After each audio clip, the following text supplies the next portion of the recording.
হরে কৃষ্ণ, রাধে রাধে, জয় গো জয় নিতাই। তো আজকে আপনাদের সামনে সাংখ্যযোগের যে 22 নম্বর যে শ্লোক সেটি আমি পড়ে শোনাচ্ছি। সকলে ভালো থাকুন, সুস্থ থাকুন, আর এইভাবে আমার সাথে এই গীতার যে পাঠগুলো দিচ্ছি সেগুলো অধ্যয়ন করে দিচ্ছি আপনাদের সামনে, আপনারা কান দিয়ে শ্রবণ করুন। হরে কৃষ্ণ, রাধে রাধে। তো বাসাংসি জিনানি যথা বিহাই নবানি গৃহেতি নরহ পরাশি তথা শরীরাশি বিহাই জিনান্ন নান্নি সংজাতি নবানি দেহি।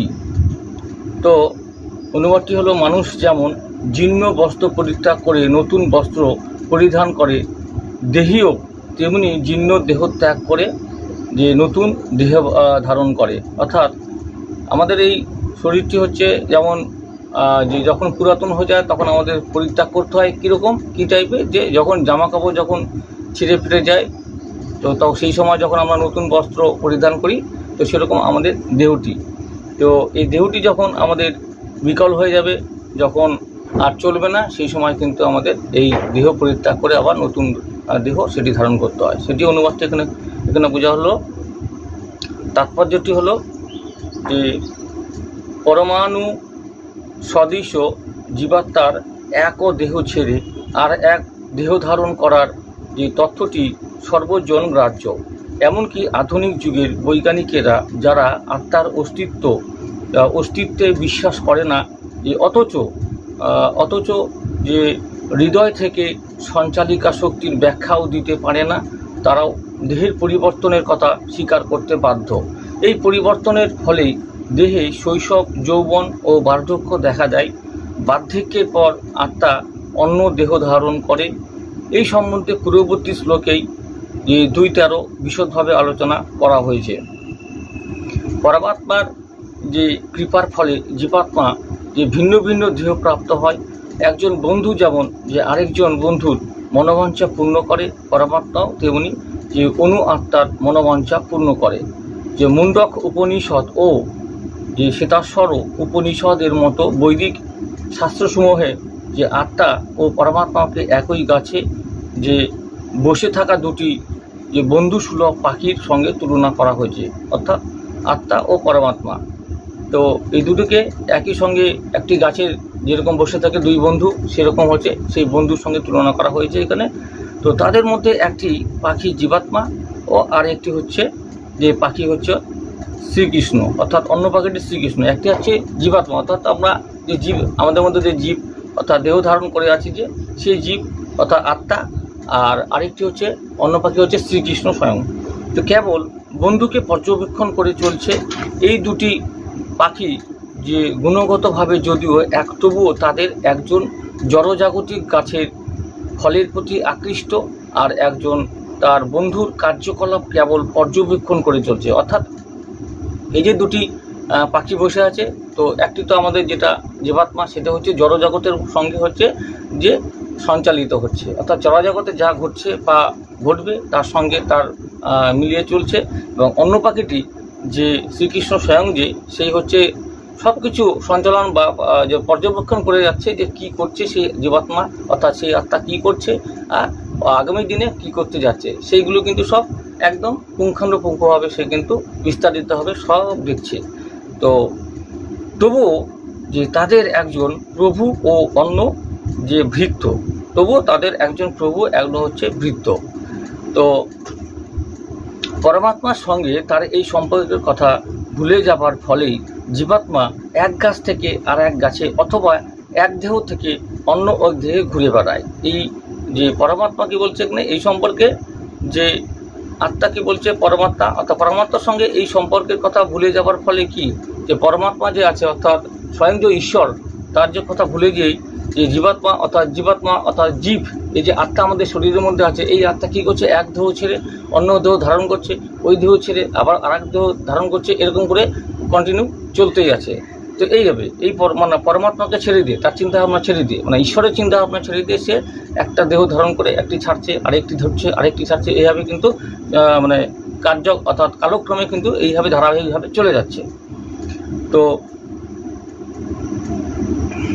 অন্য যে গাছ থেকে আর এক গাছের অথবা দেহ ধারণ করছে, তো এই জড়দেহ রূপ বৃক্ষে যে জীবাত্মা যে কঠোর সংগ্রাম করছে, কিন্তু সে মুহূর্তে সে অন্য পাখিটিকে যে পরম যে গুরুরূপে গ্রহণ করতে সম্মত হয়। অর্থাৎ কি বলছে এখানে, যে ঘুরে বেড়াচ্ছে এবং ঘুরতে করতে কী হলো, এই জড়দেহ, এই জড়রূপ দেহ যে বৃক্ষে জীবাত্মা কঠোর সংগ্রাম করছে, এই সংগ্রাম করতে করতে কি হয় যে সেই পাখিটিকে পরম অর্থাৎ পরম যে গুরুরূপে গ্রহণ করতে তখন সম্মত হয়। যেভাবে অর্জুন শ্রীকৃষ্ণের উপদেশ অর্থাৎ লাভের জন্য স্বতঃস্ফূর্তভাবে তার কাছে আত্মসমর্পণ করতে যে সম্মত হয়েছিলেন, যে তৎক্ষণাৎ যে অধীন পাখিটি সমস্ত শোক থেকে মুক্ত হয়।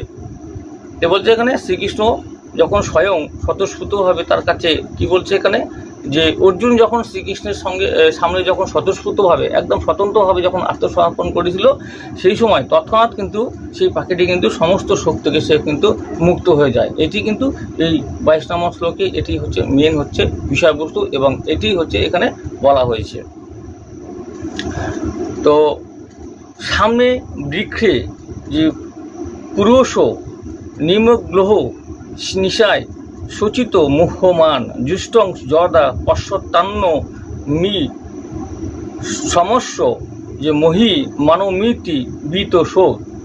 যদিও দুটি পাখি একই গাছে বসে আছে, কিন্তু ফল আহারে যে রত পাখিটি গাছের ফলের যে ভোক্তা রূপে সর্বদাই উদ্বেগ ও শোকের দ্বারাই যে মুহ্যমান।